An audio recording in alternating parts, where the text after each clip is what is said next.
I think that the Human Proteome Project is sitting in a fantastic position. The work that we've done with both the HUPO, HPP and the global scientific community has positioned ourselves to realise that proteins play a real team player role in precision medicine. They play key components in human health and disease.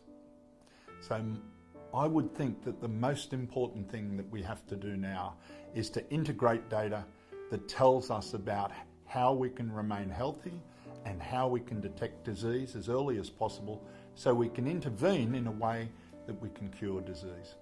The Human Proteome Project has two aims. The first is to find all of the protein coding genes in various cells in the human body. So there are about 20,000, 19,700 proteins that are coded for by the human genome. We're 90% there. So although there's 10% of proteins we haven't got really strong evidence for their existence, we think that that's because they're expressed in very unique circumstances during differentiation of human beings from the embryo all the way through to being an adult, or they're expressed in very particular conditions under stresses like you have an infection or you might be exposed to particularly cold climates.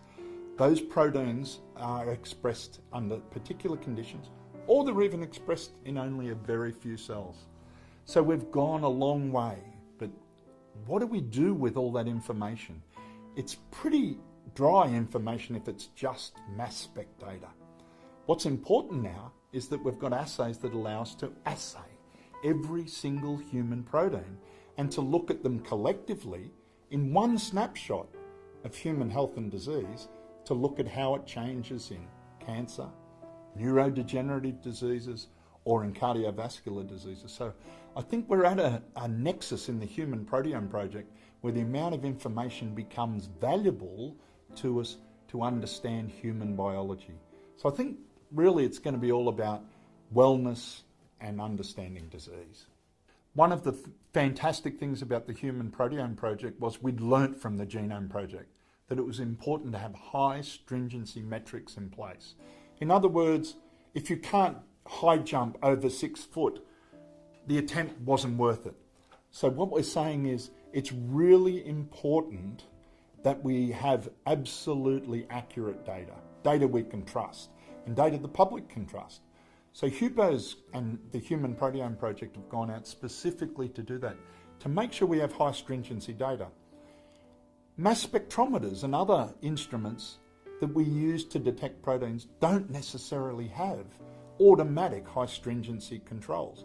So what we should be doing is always trying to reach the highest level of stringency so that we can be assured that if people say, for example, we have an early biomarker of endometriosis onset, or of ovarian cancer, or of prostate cancer, or of cardiovascular disease, or that your heart attack is caused by some problem in your back vertebrae, not in the fact that you're having a heart attack. Those sort of proteins that differentiate clinical symptoms that are critical, what we call unmet clinical needs, are really, really important. And I think we're at the stage now where with 89% done, we can make a big difference. Basically, what's happened is the world scientists have now agreed to make their data available online as raw data. This allows us to reanalyse the data communally as one set of data, allowing us to have the Human Proteome Project analysed under the same conditions at one time. Doing that decreases the false discovery rate, which is the rate at which you might make mistakes in saying a protein causes a particular disease. So it makes your data more accurate. That's why it's important to do it at one time with all the data in one place. So the IPROX and JPROT data is absolutely important because our Chinese and Japanese colleagues have made major inputs into the Human Proteome Project. So to capture that data now and be able to interrogate it with the additional data that's come through some fantastic advances that we've had, Proteome Exchange, PRIDE, Peptide Atlas, you put these databases that are worldwide together, we're at a stage where bringing it together under the Human Proteome Project can allow us to leapfrog over the old problems of doing experiments in one laboratory to now doing this global experiment about understanding how humans live, are healthy or are sick. What it means is that there are a couple of proteins, about 10% of the human proteome, which when you think about it is, if the human genome was all of the Encyclopedia Britannicas put together as 26 volumes, the coding part that codes for proteins is less than 20 pages in the first volume. The rest of it doesn't code for proteins. But proteins are the things that actually make cells and life work. In general, there are some exceptions, but that's the general rule. So to find these proteins that are a small part of the genome has been a huge effort. To find the last 10% is going to be an even bigger effort because some of them are expressed in very small cells, for example, in the outer hair cells of your ear. And they're involved in hereditary deafness in children, for example. But there's only 500 of those cells in every person. To find that protein in that many and that so few cells is difficult. So we have to have very targeted approaches to find them. So you might have to express your question a little bit differently for me to answer it, but I think the PE1 protein identification is getting harder and harder and harder. The low-hanging fruit we got quite easily in the first 2 years of the Human Proteome Project. And then over the next 8 years, we've progressively but slowly made an impact. And now we've got the tools, I think, where we can measure 90% of those proteins that are expressed if you, for example, take a drug. You can measure what are the side effects that happen because you can measure off target.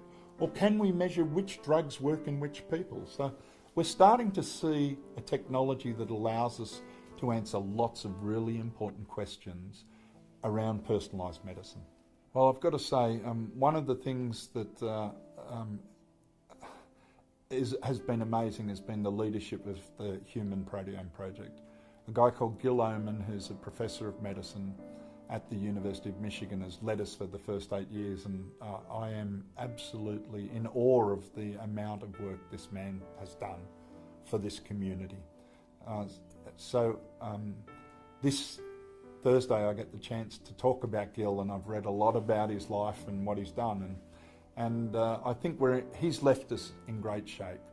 And I'm very sure from the fact that HUPO has a very young community now that the future for proteomics is good because it sits in the hands of young people like yourself. I've asked you to step up and be responsible for taking authority and responsibility for the quality of the assays you develop and the data that you develop, and you go and tell everyone around you that that's very important because you want the public to believe your data. And if you discover a biomarker for early stage cancer, breast, colon, ovarian, prostate cancer, if you discover those, you want the community to feel confidence in your work. So I think we're in a really good place.